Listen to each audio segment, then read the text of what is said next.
Warahmatullahi wabarakatuh.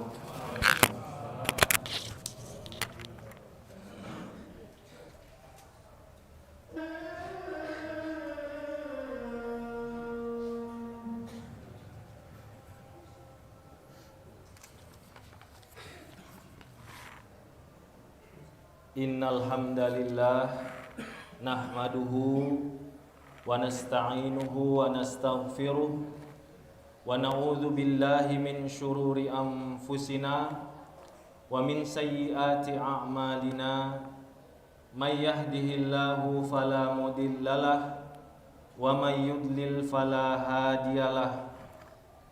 Asyhadu an la ilaha illallah wa asyhadu anna Muhammadan abduhu wa rasuluh sallallahu alaihi wa ala alihi wa ashabihi wa man sara ala nahjihil qawim wa da'a ila siratil mustaqim ila yaumiddin wa sallaman tasliman katsira. Ya ayyuhalladzina amanu taqullaha haqqa tuqatih wa la tamutunna illa wa antum muslimun.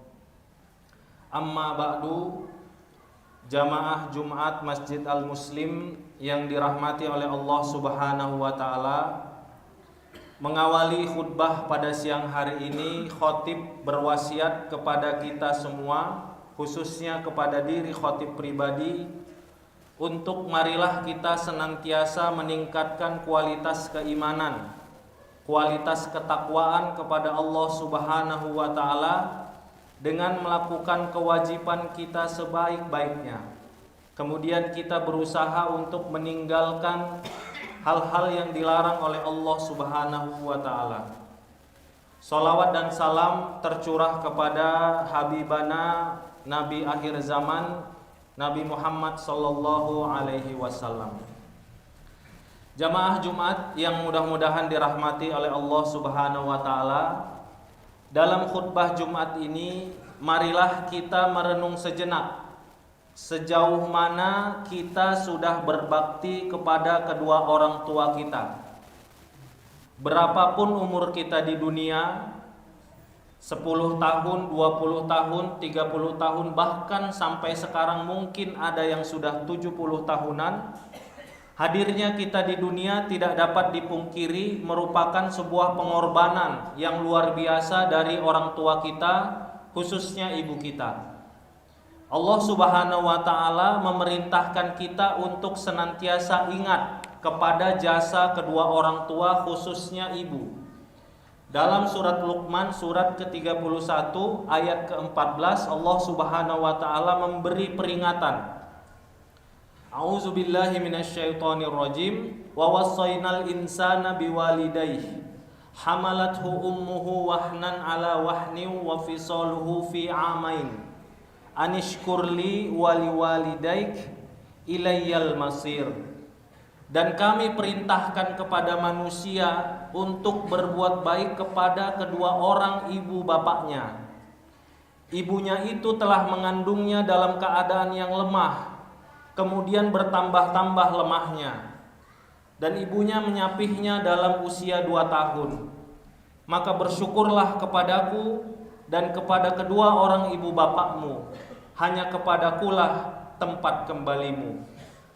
Jamaah yang dirahmati oleh Allah, besar sekali pengorbanan ayah dan ibu kita. Besar karena begitu besarnya apa-apa yang sudah beliau berikan berupa jasa dan pengorbanan yang pasti kita tidak akan mampu untuk membalasnya. Dalam sebuah riwayat dalam kitab Adabul Mufrad, Abi Burdah menyatakan atau meriwayatkan bahwa ia melihat Abdullah bin Umar radhiyallahu anhu, anaknya Umar bin Khattab radhiyallahu anhu, saat itu sedang berdialog dengan seorang penduduk Yaman. Penduduk Yaman ini sedang melakukan ibadah tawaf di sekitar Ka'bah. Ia mengelilingi Ka'bah 7 kali sambil menggendong ibunya di punggungnya. Kemudian orang Yaman itu setelah menggendong ibunya tawaf 7 kali mengelilingi Ka'bah, ia sambil menggendong tadi sambil dia berkata, sesungguhnya diriku ini adalah tunggangan ibuku dan aku adalah tunggangan yang sangat patuh. Apabila hewan tunggangan itu lari ketika capek atau lelah, maka aku tidak akan pernah lari dalam menggendong ibuku. Setelah dia selesai memutar 7 kali putaran tawaf, kemudian dia mendatangi Abdullah bin Umar radhiyallahu anhu, kemudian bertanya, "Wahai Abdullah bin Umar, apakah aku telah membalas budi kepada ibuku?" Maka Abdullah bin Umar radhiyallahu anhu menjawab, "Engkau belum membalas budinya, walaupun setarik nafas yang ia keluarkan ketika ia berjuang hidup mati untuk melahirkanmu. Yang 7 kali itu engkau belum membalas budinya, walaupun hanya setarik nafas yang ia keluarkan ketika ia berjuang hidup mati saat melahirkanmu."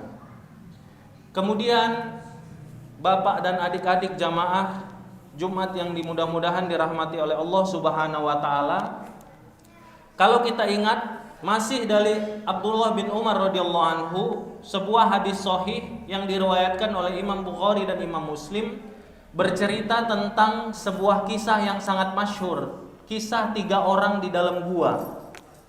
3 orang ini sedang berjalan-jalan di satu hari, kemudian karena kondisi cuaca yang tidak baik, mereka kemudian beristirahat atau berlindung di dalam sebuah gua. Dan karena hujan badai yang sangat luar biasa, qadarullah gua tersebut longsor batu-batunya dan menutupi pintu gua tersebut. Kemudian singkat cerita, 3 orang ini itu mereka berdoa kepada Allah Subhanahu wa taala sambil merayu Allah dengan menjelaskan amal terbaik yang pernah mereka lakukan. Dan bapak-bapak, saudara-saudara, adik-adik semua, orang yang pertama bercerita tentang bagaimana dia berbakti kepada orang tuanya. Dalam hadis yang diriwayatkan oleh Imam Bukhari dan Muslim, orang yang pertama ini sambil berdoa dia berkisah, "Wahai Allah Subhanahu wa taala, sesungguhnya Engkau Maha mengetahui bahwa aku adalah orang yang sangat mencintai kedua orang tuaku dan aku sangat memuliakan mereka. Salah satu cara aku memuliakan dan berbakti kepada mereka adalah tidaklah setiap malam sebelum aku tidur, melainkan aku memerah susu kambingku, kemudian susu itu aku berikan kepada ibu dan ayahku, sehingga mereka bisa tidur dalam keadaan kenyang. Dan wahai Allah," dalam doanya beliau ketika saat itu sedang terjebak di dalam gua, "Wahai Allah, sesungguhnya Engkau tahu ada satu malam di mana saat itu aku sedang mencari kayu bakar sangat jauh, sehingga aku baru bisa pulang lewat tengah malam. Dan saat itu aku sangat keletihan, aku sangat ingin sebenarnya untuk istirahat saja, tapi aku tidak meninggalkan kebiasaanku untuk memberikan susu kepada kedua orang tuaku. Dan malam itu, dalam letih itu, di lewat tengah malam itu, aku pergi ke kandang kambingku, kemudian aku perah susu, kemudian aku datang ke kamar ibu dan ayahku, dan wahai Allah, Engkau mengetahui di malam itu, di tengah letihku, aku dapati ibu dan ayahku ternyata sudah tertidur. Dan wahai Allah, sesungguhnya Engkau mengetahui malam itu aku tidak tertidur kecuali aku berjaga sambil memegang susu, dan aku menunggu ayah ibuku sampai mereka bangun. Susu itu tidak aku minum, susu itu juga tidak aku beri kepada istri dan anakku. Dan wahai Allah, Engkau Maha mengetahui bahwa ayah dan ibuku baru bangun besok subuhnya, dan ketika itu aku baru bisa memberikan susu itu. Wahai Allah, jika Engkau mengetahui dan Engkau Maha mengetahui, dan jika Engkau meridhoi apa yang aku berikan kepada orang tuaku, bentuk bakti dan memuliakanku kepada orang tuaku, jika Engkau ridho, maka selamatkanlah kami." Bapak dan saudara, terbukalah sebagian pintu goa tadi. Singkat cerita, orang yang kedua dan ketiga bercerita dengan amalan terbaiknya. Apa yang bisa kita pelajari, Bapak dan saudara-saudara dan adik-adik semua? Bahwa ternyata ketika kita berbuat baik, memuliakan orang tua kita, maka itu adalah merupakan salah satu amalan yang sangat utama, amalan yang sangat luar biasa dan dinilai sangat besar oleh Allah Subhanahu wa taala. Bayangkan ada orang terdahulu bisa dia menggendong ibunya keliling untuk 7 kali keliling Ka'bah untuk bertawaf. Dan ketika bertanya kepada sahabat Rasulullah Shallallahu Alaihi Wasallam yang utama, apakah itu sudah bisa membalas? Kata Abdullah bin Umar radhiyallahu anhu, bahkan untuk 1 tarik nafas ibu kita yang saat melahirkan kita berjuang hidup dan mati itu belum bisa membalas. Kemudian ada orang yang bisa setiap malam untuk memberikan air susu kepada ibu dan ayahnya, dan malam ketika ayah ibunya itu tertidur, dia bisa begadang dan tidak untuk tidur, hanya untuk memberikan susu demi bentuk pemuliaannya kepada orang tua. Bapak-bapak, saudara-saudara dan adik-adik jamaah Jumat yang dirahmati oleh Allah Subhanahu wa taala, ternyata berbakti kepada orang tua adalah amalan nomor 2 yang paling dicintai oleh Allah Subhanahu wa taala setelah sholat. Setelah kewajiban kita kepada Allah Subhanahu wa taala, amalan kedua yang paling dicintai oleh Allah ternyata adalah birrul walidain. Seorang sahabat Abdullah bin Mas'ud radhiyallahu anhu pernah bertanya kepada Rasulullah sallallahu alaihi wasallam, dan ini adalah hadis yang masyhur, juga diriwayatkan oleh Imam Bukhari dan Muslim. Ya Rasulullah, ayyul a'mal ahabba ilallah azza wa jalla. Wahai Rasulullah, amal apa yang paling dicintai oleh Allah azza wa jalla? Kemudian Nabi SAW bersabda, as-salatu ala waktiha, salat tepat pada waktunya. Kemudian Abdullah bin Mas'ud bertanya kembali, summa ai, kemudian apa wahai Rasulullah? Setelah salat itu apa? Maka Rasulullah SAW bersabda, birrul walidain. Yang kedua adalah birrul walidain, berbakti kepada kedua orang tua. Kemudian ditanya kembali, summa ai, kemudian Rasulullah menjawab, al jihadu fi sabilillah, jihad fi sabilillah. Jamaah salat Jumat yang dirahmati oleh Allah Subhanahu wa taala, berbakti kepada orang tua bukan hanya sebagai amalan yang paling dicintai oleh Allah setelah sholat, tapi berbakti kepada orang tua adalah amalan yang dalam sebuah riwayat diriwayatkan oleh Rasulullah SAW sebagai amalan yang paling banyak membawa umat Rasulullah masuk ke dalam surga. Rasulullah SAW dalam hadis riwayat Imam Ahmad menyampaikan kepada kita yang artinya, orang tua adalah pintu surga yang paling tengah. Kalian bisa menyia-nyiakan pintu itu atau kalian menjaganya. Orang tua kita adalah pintu surga kita yang paling tengah, yang paling besar, yang paling memungkinkan kita untuk bisa mendapat ridha Allah Subhanahu wa taala, yang paling dicintai Allah setelah sholat tepat pada waktunya. Maka Rasulullah memberikan peringatan, silahkan umatku, kalian bisa sia-siakan pintu itu atau kalian menjaganya. Jangan sampai kita menjadi orang yang jauh-jauh, berkilo-kilometer, pindah kota, pindah pulau, pindah negara untuk mencari pintu surga kita. Padahal Rasulullah SAW sudah menjelaskan, orang tua kita adalah pintu surga kita yang paling tengah. Kalian bisa menjaganya atau kalian bisa menyia-nyiakannya. Bahkan dalam hadis yang lain diriwayatkan oleh Imam Muslim, Rasulullah SAW pernah dalam sebuah kesempatan beliau duduk sambil bersandar, kemudian beliau bersabda yang artinya celaka. Kemudian beliau agak duduknya ditegakkan, kemudian beliau mengatakan celaka. Kemudian sahabat, karena Rasulullah berpindah posisi tadi, fokus mendengarkan apa yang celaka. Tidak cukup 2 kali, Rasulullah mengulang sampai 3 kali dengan duduk yang tegak dan beliau agak meninggikan suaranya, sungguh celaka.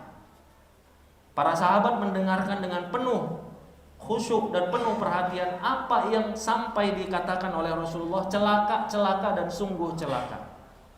Rasulullah melanjutkan, celaka, celaka dan sungguh celaka. Orang yang mendapatkan kedua orang tuanya sudah berusia lanjut, salah satu atau keduanya, ibu atau ayahnya, tetapi dengan itu dia tidak bisa berbakti dan tidak bisa mengantarkannya ke dalam surga. Maka ini menjadi catatan kepada kita, termasuk kepada khotib sendiri yang orang tuanya masih ada. Dalam keadaan orang tua kita sudah tua, orang tua kita sudah lanjut usia, Rasulullah memberi peringatan dengan celaka sekali lagi celaka ketika kita mendapati orang tua kita masih hidup dalam keadaan usia lanjut, tapi kita tidak bisa berbakti dan tidak bisa jadi jalan mengantarkan kita menuju surganya Allah Subhanahu wa ta'ala. Maka jamaah yang mudah-mudahan dirahmati oleh Allah Subhanahu wa ta'ala, yang pertama kali bagi kita yang orang tuanya masih hidup, hendaklah kita bersyukur kepada Allah Subhanahu wa ta'ala, karena kita masih punya pintu surga yang paling tengah. Karena kita masih punya sesuatu yang kalau orang tersebut, orang tua kita ridho, maka mudah-mudahan Allah itu ridho kepada kita. Maka luangkanlah waktu, luangkanlah pikiran, luangkan tenaga, berikan harta untuk berbakti kepada orang tua kita. Setidaknya khotib mengajak diri sendiri dan kepada jamaah semua untuk bisa membuat program dan merutinkan, mendawamkan, mengistiqomahkan untuk bisa kita berbakti kepada orang tua yang masih hidup. Yang pertama adalah luangkanlah waktu, tenaga, biaya untuk mengunjungi orang tua kita. Kalau orang tua kita jauh, maka luangkan setidaknya mungkin setahun sekali kita pulang untuk bisa mengunjungi orang tua kita.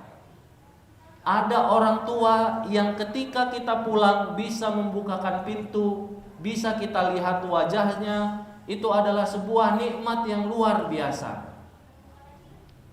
Ketika nanti sudah tidak ada, maka di sana barulah kita rasa ada sesuatu yang hampa. Ketika kita pulang, yang kita lihat hanya kasur yang kosong. Ketika kita pulang, kita tidak ada yang membukakan pintu. Ketika kita pulang, tidak ada yang bisa kita ajak berbicara di teras rumah.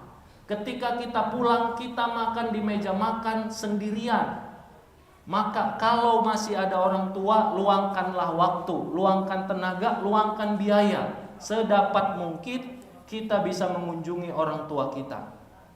Yang kedua, jika orang tua kita jauh, maka upayakan, setiap hari wajibkan diri, upayakan agar kita bisa menelpon atau memvideo call orang tua kita. Ada masa ketika ini, dan ini sangat bisa dirasakan oleh khotib atau kita semua yang orang tuanya salah satunya sudah meninggal dunia. Ada masa nanti ketika kita menelpon sudah tidak ada yang mengangkat. Ada masa nanti ketika kita video call sudah tidak ada yang mengangkat dan tidak ada yang bisa untuk kita video call. Ada masa nanti kita cerita tentang pencapaian kita, hal-hal yang baik pada anak kita, keluarga kita, sudah tidak ada lagi yang bisa mendengarkan. Maka ketika masih ada Allah memberikan usia orang tua kita, maka jadikanlah itu sebuah program, jadikanlah itu sebuah kebiasaan untuk setiap hari kita telepon, kita video call orang tua kita. Jangan menunggu, khususnya khotib dan para anak muda yang masih muda, yang jauh dari orang tuanya. Jangan menunggu orang tua meminta kita menelpon atau video call. Jangan sampai orang tua kita menangis karena rindu, tapi mereka tidak mau untuk menyusahkan anak-anaknya, tapi anaknya tak kunjung untuk bisa mengerti tentang kerinduan mereka. Maka jadikanlah setiap hari menelpon orang tua, video call orang tua, apakah ba'da subuh atau ba'da isya, adalah sebuah kegiatan yang memang harus kita lakukan. Memang jadi sebuah kegiatan kita. Karena apalagi yang lebih penting dari kita kecuali sholat dan berbakti kepada orang tua. Karena ternyata Allah memberikan kepada kita penjelasan yang paling dicintai adalah sholat tepat waktu, setelah itu berbakti kepada orang tua. Maka yang lain itu tidak lebih penting. Yang paling penting bagi kita mulai hari ini adalah kalau azan kita datang ke masjid untuk sholat. setiap hari kita berusaha membahagiakan orang tua kita. Karena ternyata itu adalah dua amalan yang paling dicintai oleh Allah Subhanahu wa taala. Yang selanjutnya adalah mengajak mereka kepada kebaikan. Orang yang paling berhak untuk mendapatkan dakwah kebaikan kita, ajakan kebaikan kita adalah orang tua kita, adalah anak istri kita, dan kemudian orang tua kita. Yang selanjutnya adalah memberikan harta. Baik mereka sudah kaya dalam artian memberikan hadiah, ataupun ketika orang tua membutuhkan, itu lebih luar biasa lagi. Karena pernah Rasulullah SAW menyampaikan, dinar dan dirham atau uang yang engkau sedekahkan untuk anak yatim, dinar yang engkau sedekahkan untuk fakir miskin, dinar yang engkau sedekahkan untuk kerabat, dinar yang engkau sedekahkan untuk keluargamu, yang paling besar pahalanya adalah dinar yang engkau sedekahkan atau nafkahkan untuk keluargamu. Maka selain kepada anak dan istri yang merupakan itu kewajiban, sisihkanlah sebagian untuk orang tua kita, tentu sesuai dengan kemampuan kita. Yang selanjutnya adalah berusaha melayani dan memenuhi kebutuhan mereka. Sekali lagi, ini bukan merupakan beban, tapi merupakan peluang. Karena tadi disampaikan oleh Rasulullah bahwa pintu surga kita itu ada pada orang tua kita. Pintu surga yang paling tengah, terserah kita mau menjaga atau tidak, itu adalah orang tua kita. Yang selanjutnya adalah berwajah manis dan selalu tersenyum.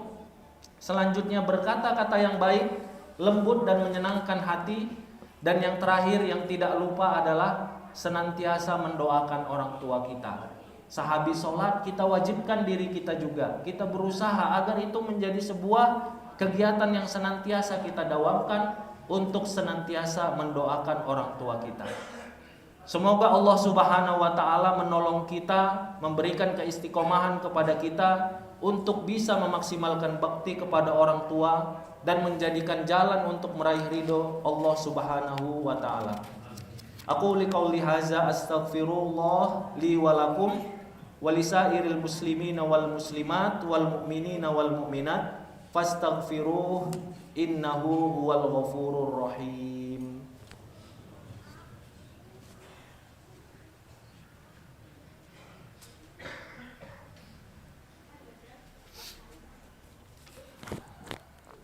Alhamdulillahi rabbil alamin, wassalatu wassalamu ala asrafil anbiya'i wal mursalin, nabiyyina Muhammadin wa ala alihi wa ashabihi ajmain. Ya ayyuhalladzina amanu taqullaha wal tanzur nafsum ma qaddamat lighad wattaqullaha innallaha khabirum bima ta'malun. Amma ba'du. Jamaah Jumat yang dirahmati oleh Allah Subhanahu wa taala, dalam khutbah pertama kita sudah memberi penjelasan tentang bagaimana pentingnya berbakti kepada orang tua, juga cara berbakti kepada orang tua yang masih hidup. Lantas pertanyaannya dalam waktu yang singkat di khutbah kedua ini, bagaimana berbakti kepada orang tua kita yang sudah meninggal dunia? Setidaknya berbakti kepada orang tua yang sudah meninggal dunia disampaikan dengan jelas, dengan gamblang oleh Rasulullah SAW dalam beberapa hadis berikut ini. Dari Abu Usaid radhiyallahu anhu, suatu ketika Rasulullah sedang duduk-duduk dan datang seorang sahabat dari Bani Salimah. Kemudian dia bertanya kepada Rasulullah, "Wahai Rasulullah, apakah masih ada bentuk berbakti kepada kedua orang tuaku ketika saat ini mereka sudah meninggal dunia?" Nabi SAW menjawab, "Iya." Bentuknya adalah mendoakan keduanya, meminta ampun untuk keduanya, memenuhi janji mereka setelah mereka meninggal dunia, menjalin hubungan silaturahim dengan keluarga mereka, dan memuliakan sahabat-sahabat dekat keduanya. Hadis riwayat Abu Daud dan Ibnu Majah. Di tempat yang lain, seorang sahabat yang utama dari kalangan Ansor yang juga sangat dermawan yang bernama Sa'ad bin Ubadah radhiyallahu anhu, beliau berkata, "Wahai Rasulullah, sesungguhnya ibuku sudah meninggal, sedangkan saat ia meninggal aku tidak berada di sampingnya. Apakah bermanfaat jika aku menyedekahkan sesuatu atas nama ibuku? Maka Nabi SAW menjawab, iya, bermanfaat. Kemudian Sa'ad bin Ubadah radhiyallahu anhu mengatakan, kalau begitu aku bersaksi kepadamu wahai Rasulullah, bahwa kebun kurma yang sudah siap berbuah ini aku sedekahkan atas namanya. Hadis riwayat Imam Bukhari.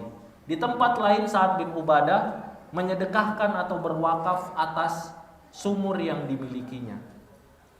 Bapak, saudara, dan adik-adik yang mudah-mudahan dirahmati Allah, setidaknya dari hadis tadi kita bisa menyimpulkan, ternyata untuk orang tua kita yang sudah meninggal dunia, kita tetap memiliki kewajiban dan ada cara untuk berbakti kepada orang tua kita yang sudah meninggal dunia.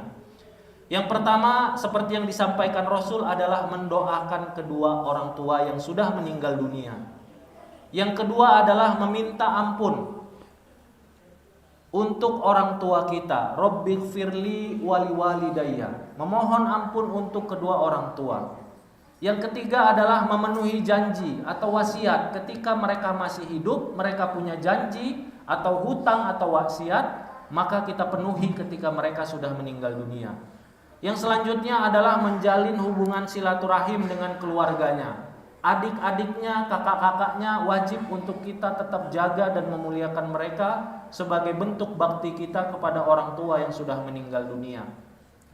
Yang selanjutnya adalah memuliakan sahabat-sahabat dekatnya. Ternyata sahabat-sahabat dekat orang tua kita, memuliakan mereka adalah bakti kepada orang tua yang sudah meninggal dunia. Dan yang terakhir adalah bersedekah atas nama orang tua kita yang sudah tiada. Jamaah Jumat yang dirahmati oleh Allah, demikianlah keutamaan berbakti kepada kedua orang tua. Lantas demikian juga bentuk-bentuk bakti yang bisa kita lakukan kepada orang tua kita yang masih hidup, termasuk bentuk-bentuk bakti yang bisa kita lakukan kepada orang tua ketika orang tua kita sudah meninggal dunia. Mudah-mudahan Allah Subhanahu wa taala memberikan kemudahan, kelapangan hati, kelembutan, keistiqomahan untuk bisa menjadikan berbakti kepada kedua orang tua kita sebagai amalan yang menjadi prioritas dalam kehidupan kita.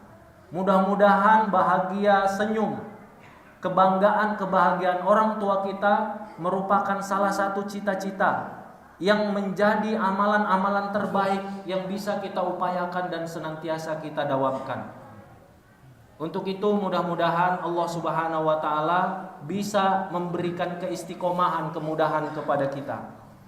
Innallaha wa malaikatahu yusallu 'alan nabi. Ya ayyuhalladzina amanu sallu 'alaihi wa sallimu taslima. Allahumma salli 'ala Muhammad wa 'ala ali Muhammad kama shallaita 'ala Ibrahim wa 'ala ali Ibrahim innaka Hamidum Majid. Wa barik 'ala Muhammad wa 'ala ali Muhammad kama barakta 'ala Ibrahim wa 'ala ali Ibrahim innaka Hamidum Majid. Allahumma ighfir lil muslimina wal muslimat wal mu'minina wal mu'minat al ahya'i minhum wal amwat innaka sami'un qaribun mujibud da'wat. Rabbana la tuzigh qulubana ba'da idh hadaitana wa hab lana min ladunka rahmah innaka antal wahhab. Allahumma inna nas'alukal huda wat tuqa wal afafa wal ghina. Rabbana hab lana min azwajina wa zurriyyatina qurrata a'yun waj'alna lil muttaqina imama. Rabbana ighfirli wa liwalidayya walil mu'minina yawma yaqumul hisab. Rabbana ighfirli wa liwalidayya walil mu'minina yawma yaqumul hisab. Rabbana ighfirli wa liwalidayya walil mu'minina yawma yaqumul hisab. Rabbana atina fid dunya hasanah wa fil akhirati hasanah wa qina azabannar. Wa sallallahu ala nabiyyina Muhammad wa ala alihi wa ashabihi ajmain. Subhana rabbika rabbil izzati amma yasifun. Wassalamun alal mursalin walhamdulillahi rabbil alamin.